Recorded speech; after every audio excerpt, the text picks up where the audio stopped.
Hi everyone, you're welcome back to the channel. So today on the channel we are going to learn how to make a underbust corset, also known as a corset belt. So you are going to need your basic bodies just like I have here: my shoulder, chest, bust point, underbust and waistline. So I'm going to be using this first line, not the second one. Okay, so what we need is actually the bust point line to the waistline. We don't really need the chest line, okay, but we are still going to draft it to be like a guide for us. So from the center front line, you are going to go in by the half of your nipple to nipple measurement, also known as your bust span. So whatever value you have, you divide into 2 equal half, mark from the center front line and connect with a straight line, just like you see me doing, from the bust point down to the waist. On the waistline, you take 0.5 on both sides of that line to form your dart leg, just like our regular basic darts. Okay, so after that, the next thing you want to do, from the center front on the bust point line, you go in by 0.5 inches, 0.5 inch rather, or better still, you measure from your bust point down to your underbust. I have 3 inches. Whatever you have, you are going to mark from the bust point towards the center front and towards the side front. You are going to connect with a curve. Okay, so I'm going to make use of a pencil. Then after that, I'm going to be connecting with my marker to make the lines visible by the time I'm done with it. Okay, so now after creating this cup, now we're going to cut out this cup area because we don't really need it. So after which I connect with a curve rule, then we are going to take our body measurements.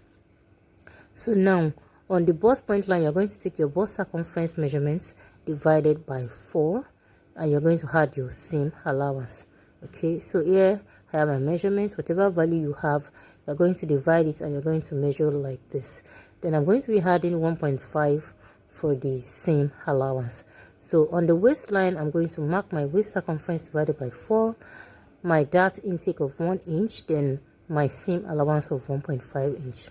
So go ahead and take the same measurements. So after that, now the next thing I want to do now, I'm going to go up here by 0.5 inch, although it is optional. This is just like a design. If you want your side, you want the side to go up a little bit, okay, but we are not going to be needing it, so I'm going to rule out the line. You can also go down by 0.5 from the bust point line if you want the side to go down. This depends on you. So the center front is going to be on fold, and I'm going to be cutting 2 for the side front. So after cutting out the front pattern, I'm going to use it to cut the back. So I'm just going to place it on another piece of paper to trace out the back pattern.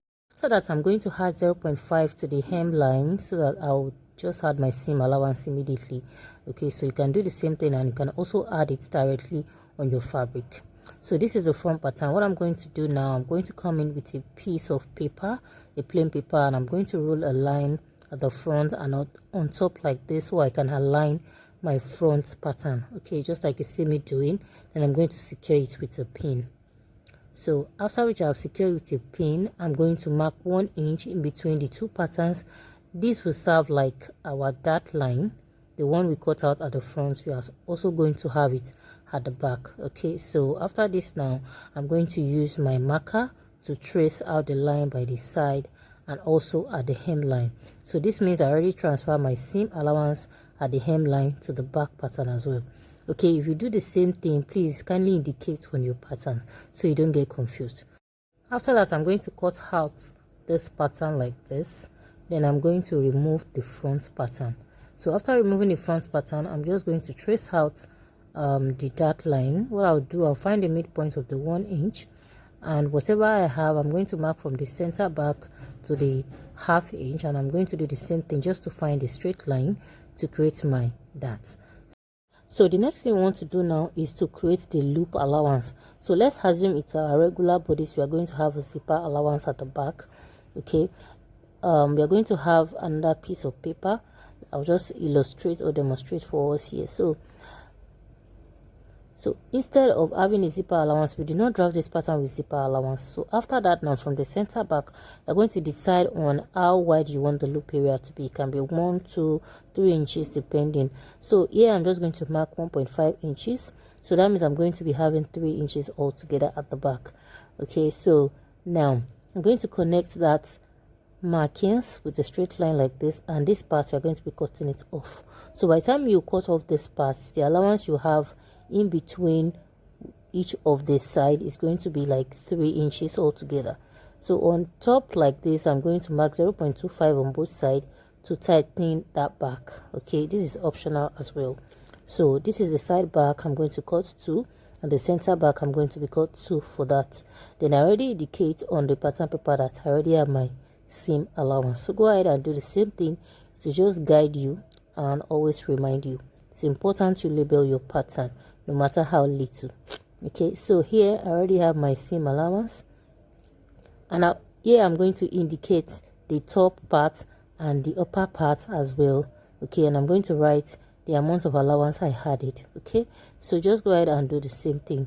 It's really important. Then I'm going to cut out the dots line like this. Okay, so after cutting out the dots, then our pattern is ready. Cut out the allowance at the top, don't forget, so that you don't add to your measurements. So the next thing I want to do now is to transfer this pattern to my Ankara fabric. So I'm going to be making use of a piece of fabric I have, just like a scrap fabric, and I'm going to be using it to cut out my pattern. I'm going to cut out the lining, add my interface, and we'll start the sewing. So you're going to be needing your fabric. I already had interface to this. Okay, you're going to need a boning.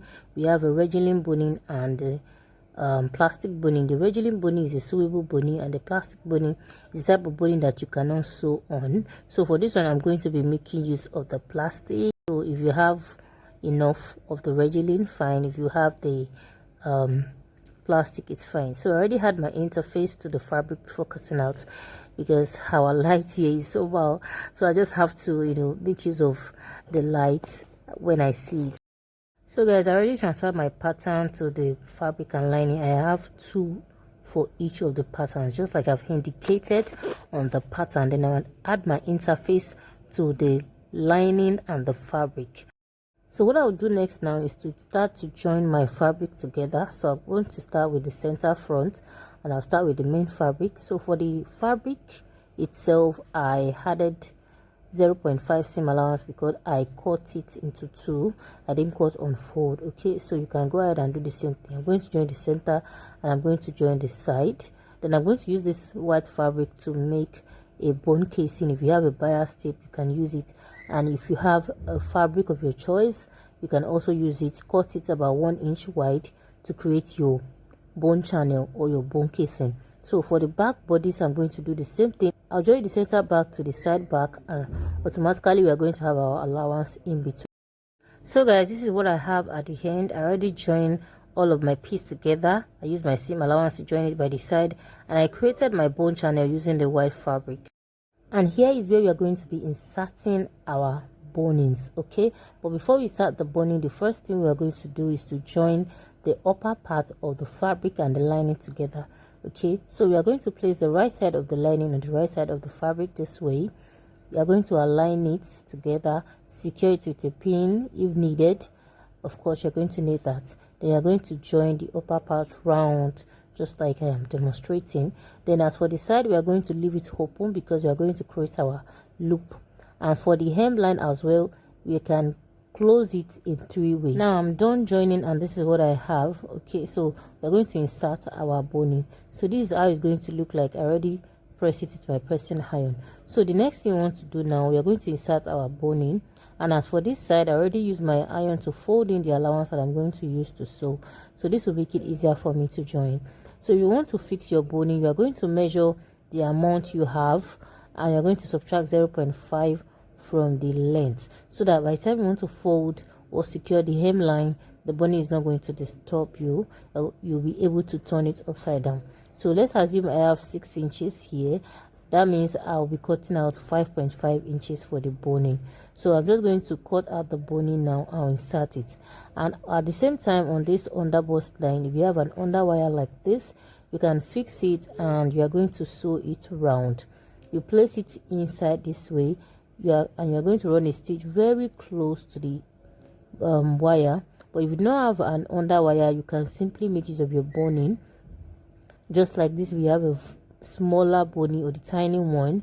Okay, you are going to place it closer, very close, and you're going to sew your stitch round. This will help secure that underbust area. Okay, just like the underwire used to perform on our brazier, okay, to support the bust area. Then you're going to cut out. Okay, so when you want to do this, it might be a little bit tricky, but you just have to take your time when you're doing it. And if your underwire is going to size, this one is kind of bigger than this allowance I have here. That's why I won't be able to use it, so I'll be using my boning. So I'm just going to measure round and cut out exactly what I needed. I will insert it and sew it. So please, when you're doing this, you need to be extra careful. Okay, so after that, now you come back to the next step. So guys, I'm done sewing and this is what it looks like. Okay, it's not going to relax, not until you finish up. So the next thing now is to insert the boning to all of these bone channels. Then we are going to come back to secure the hem of the belt. Now, to secure the hem of this belt, you can either fold in this fabric this way, right side facing right side, and you turn it like this and sew it round. This might be a little bit difficult, but you just have to take your time when you're doing it. Or you just decide to fold in the allowance on the hemline by 0.5 inch, or better still, cut a strip of fabric of about 1.5 inches wide and secure it like we used to secure our normal corsets. So after that, now you are going to sew a rope and you are going to create your loop that we are going to be inserting at this opening. Okay, so I have 10. That means I'll be using 5 each for each side. Then you are going to measure what you have here and decide on how many loops you want to have there. So guys, I already secured the hem and this is what I have. The next thing I'll do now is to lace the back, and I'm going to put it on. I'm going to rock it with 2 different dresses so that we can see that we can use or rock it in different ways. So guys, thank you very much for watching this tutorial. Thanks for your support always. Do not forget to subscribe to the channel, like this video, share so we can reach as many people as possible. Drop your comments in the comment section, and if you have a video request, kindly let me know. So till we meet in my next tutorial, bye bye and take care of you.